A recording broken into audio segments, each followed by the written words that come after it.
Later this afternoon, I got to them. Oh boy, and I can't say who they are, and I can't really say.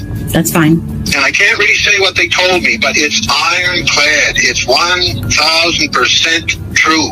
Okay, I know exactly what happened to the kids. The kids are alive. Imagine this. Investigators immediately sought to verify. No flight records, no bus tickets, no hotel check-ins under his name, or any of his aliases. And when they pulled surveillance from service stations along a supposed route, Geddes' vehicle was nowhere to be found. The pieces weren't just missing, they were deliberately rearranged. RCMP investigators now believe Geddes created a digital smokescreen, backdated posts, VPN masking, and the eerie fact that he deleted his Google location history for that entire week. What was he doing there? Why lie? And why erase everything? That 47-minute gap, just after midnight, now stands as one of the most critical windows in the entire investigation. Here's where it gets surreal. At exactly 12:38 a.m., mere minutes after GPS logs placed Darren Geddes on private land near the Sullivan cottage, a call was placed from his personal cell. The recipient? A former RCMP encryption consultant. Not just a random tech expert, but someone who had spent years training law enforcement on how to hide digital footprints, destroy metadata, and erase surveillance signatures without a trace. The call lasted precisely 7 minutes. There was no voicemail, no recorded transcript, no follow-up text. But what really shook investigators? Geddes denied ever knowing the man. Except the data told a different story. Telecom logs revealed at least 5 more calls between Geddes and the ex-consultant, 3 of them initiated by Geddes. One placed from a burner phone later recovered from his garage, and another routed through a satellite relay outside the town of Truro. RCMP analysts confirmed the relay was only accessible by specialized hardware, typically used by private contractors and military-grade security firms. That changed everything. Geddes wasn't just some loudmouth internet sleuth playing detective. He was calculated, deliberate, and dangerously informed. His digital behavior, once brushed off as eccentric, now pointed to a level of premeditation that RCMP could no longer ignore. When forensic analysts gained access to his laptop, they discovered a string of highly sophisticated applications. File masking tools, drive cloakers, metadata scrubbers. All of them installed within the same 2-day window as the initial call. Hidden within the system were fragments of files, encrypted and renamed in hexadecimal strings, suggesting external file transfers, possibly related to video and GPS logs. Even more concerning, a secure, unlisted VPN tunnel had been established between Geddes' machine and an IP block registered in Switzerland, home to multiple darknet file hosting nodes. The VPN connection lasted exactly 19 minutes, then cut off.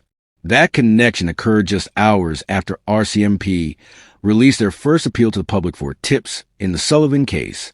What was he trying to send? What was he hiding? From that moment on, the case against Geddes escalated. RCMP formed a multi-jurisdictional task force, quietly pulling in cybercrime analysts from Ottawa and British Columbia. Internal memos, now partially leaked, confirmed that Geddes was no longer viewed as a person of interest, but as a potential perpetrator involved in obstruction, evidence, tampering, and possibly more. And yet, through it all, Geddes maintained his YouTube live streams, still ranting, still spinning theories, still pretending to be just another voice in the crowd. But now the question wasn't, what does Geddes know? It became, what did he do while everyone else was still looking the other way? Geddes had been interacting online with a woman close to the Sullivan family weeks before the children vanished, asking about routines, school hours, favorite spots. At the time, it seemed odd but harmless. The woman, a distant cousin of the children's mother, initially thought he was just another overly invested true crime follower. He had framed his questions as research for a podcast episode on missing children in rural areas. His tone? Casual, empathetic, even helpful. But now, through digital forensics and subpoenaed chat logs, investigators have uncovered something far more disturbing. Geddes wasn't just asking questions. He was logging them, Screenshots from his device show neatly organized folders, one labeled Routine Maps, another titled Daily Patterns, L&J, time-stamped and color-coded by location. Messages he sent the woman included oddly specific questions. What time do they leave the house on Wednesdays? Do they always go to the same park after church? Is there anyone else who ever picks them up from school? Those questions didn't raise red flags then, but now, with the benefit of hindsight and evidence, they resemble something closer to pre-operational surveillance. Even more unsettling, Geddes never published that supposed podcast episode. In fact, there's no evidence it was ever real. Investigators also discovered deleted WhatsApp messages, partially recovered through cloud backups, that show Geddes referencing blind spots near a local hiking trail and quiet times when the kids were usually alone. This wasn't just morbid curiosity. It was premeditated behavior.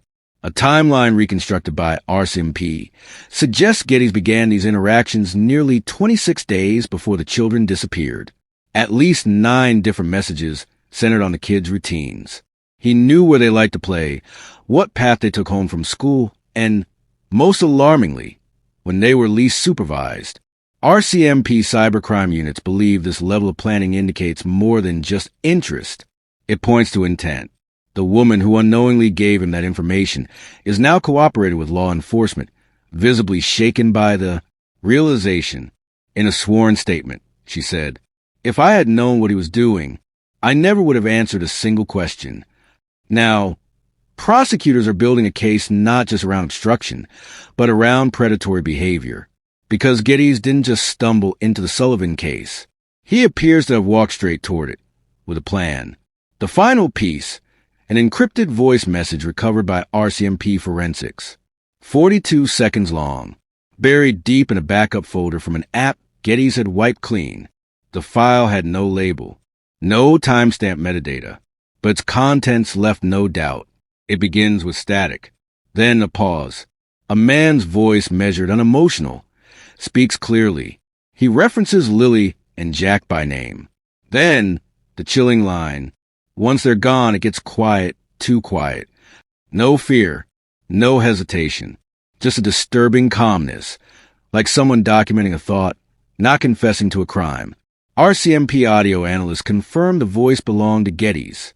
Forensic audio enhancement removed background interference and revealed more, a faint beat pattern consistent with GPS. Tracking app running in the background and the sound of a car indicator clicking, suggesting he may have been recording from a parked vehicle. But it wasn't just what he said, it was how he said it. Experts in behavioral linguistics describe the tone as deliberately dissociative, language often used by individuals attempting to emotionally detach from an act they've already committed or are preparing to commit. The context was undeniable. What is the RCMP hiding from us? Just 7 minutes ago, without a press release, without a briefing, they quietly filed a new warrant. And now, one man, Darren Geddes, is no longer just a loud voice online. He's at the center of what could become the most shocking arrest in Canadian history. This isn't speculation anymore. It's escalation. Warning, hit subscribe now to stay locked in as this story explodes. You won't want to miss what happens next. Trail camera footage from Melissa Scott's remote property might be the single piece of evidence that cracks this case wide open. Weeks ago, Scott mentioned to a local volunteer that her cameras, motion-triggered infrared, and recording 24/7, might have picked up something unusual near the edge of her land. She hadn't reviewed it all, but something didn't sit right. That tip eventually reached investigators. Quietly, the RCMP moved. They didn't just ask for a clip. They requested everything. Days of raw, unedited footage spanning before, during, and after the night Lilly and Jack disappeared. What they found hasn't been made public. But internally, the tone shifted. One officer described the footage as unignorable. Another said it confirmed what some had feared. The children weren't alone near those woods. No press conference. No press release. Instead, an emergency meeting behind closed doors. A judge signed a new search and seizure warrant. No headlines followed, but something monumental had changed. The team watching Geddes, formerly one of dozens of persons of interest, has now pivoted. Surveillance intensified. movements logged, patterns cross-referenced. Melissa Scott's trail cameras might have captured more than just wildlife that night. And now, inside RCMP's top investigative unit, officers are preparing, not for another interview, not for another tip line update, but for a charge. Formal, public, unavoidable. Geddes, once live streaming his theories from the comfort of his home, is now the quiet center of RCMP's most active file. And though nothing is official, yet every signal coming from within points to one thing. They're ready. And the moment the footage is processed and confirmed, Darren Geddes may no longer be a man of interest. He may be a man in custody. Darren Geddes isn't a suspect pulled out of thin air. For years, he's operated on the fringes, calling himself a truth seeker, posting videos full of speculation, inserting himself into local tragedies, and stirring the pot under guise of raising awareness. Loud, erratic, always online, always watching. And until recently, the RCMP dismissed him as just another chaotic voice in the digital storm. But now, that persona is disintegrating behind closed doors, and fast. According to internal sources, RCMP intelligence teams have begun reclassifying Geddes' role in the investigation. No longer a harmless agitator. No longer just online. He's being actively linked to possible obstruction of justice, deliberately feeding false leads, derailing timelines, contacting witnesses without legal cause, and perhaps most damning of all, tampering with key public narratives. It didn't stop at videos. Investigators believe Geddes may have knowingly interfered with ongoing searches by suggesting altered GPS coordinates, hosting live streams that misdirected volunteers, and even impersonating anonymous tipsters to muddy the waters. This isn't just unethical, it's illegal. And while Geddes was feeding his audience theories, the RCMP were quietly feeding his digital footprint to analysts. Every comment, every deleted post, every IP address tied to forum threads meant to confuse. He's been leaving breadcrumbs, and law enforcement has been collecting them piece by piece. No one's pretending it's noise anymore. Behind the scenes, officers are preparing documents for charges that go beyond speculation. This includes obstruction, public mischief, and potentially conspiracy to interfere with a criminal investigation. Geddes may have thought his internet persona gave him cover, but in the eyes of the law, it may now be considered a mask for manipulation. The man who once claimed to be the loudest voice for truth may soon be forced to speak under oath. It started with one anonymous email, flagged by the RCMP cybercrime unit just 5 days ago. No ransom demands. No conspiratorial manifesto. No threats. Just a subject line that read, "You missed something. Attached were files." Quiet, precise, raw. Inside, a folder of data the sender claimed was pulled directly from Darren Geddes' own devices. Among the contents, audio clips, longer, unedited versions of his live stream monologues, GPS logs placing him in restricted areas near the Sullivan cottage, metadata showing file deletions, midnight movement, and location pings that were previously unaccounted for. But one line in particular changed everything. "If people believe I saw them that night," Geddes is heard saying, "they'll stop looking elsewhere." That sentence wasn't spoken publicly. It wasn't in any of his known videos. It was buried deep in an unshared recording, one the RCMP never had access to until that email arrived. And it sent a jolt through every level of the command chain. Within hours, the case was escalated. A quiet directive was issued from RCMP headquarters in Ottawa. This wasn't just a local investigation anymore. A multi-province task force was activated, bringing in cyber forensics, behavioral analysis teams, and federal warrant specialists. Because if this data was legitimate, and early analysis confirmed it, likely was, then Darren Geddes wasn't just a nuisance. He was now a person of significant interest, potentially holding back the very truth everyone's been searching for. They've traced the source of the email. It came from a disposable relay network, but experts believe it originated from someone close to Geddes. Maybe a former collaborator, maybe a guilty conscience. Whoever it was, they didn't want credit. They wanted investigators to see what had been missed.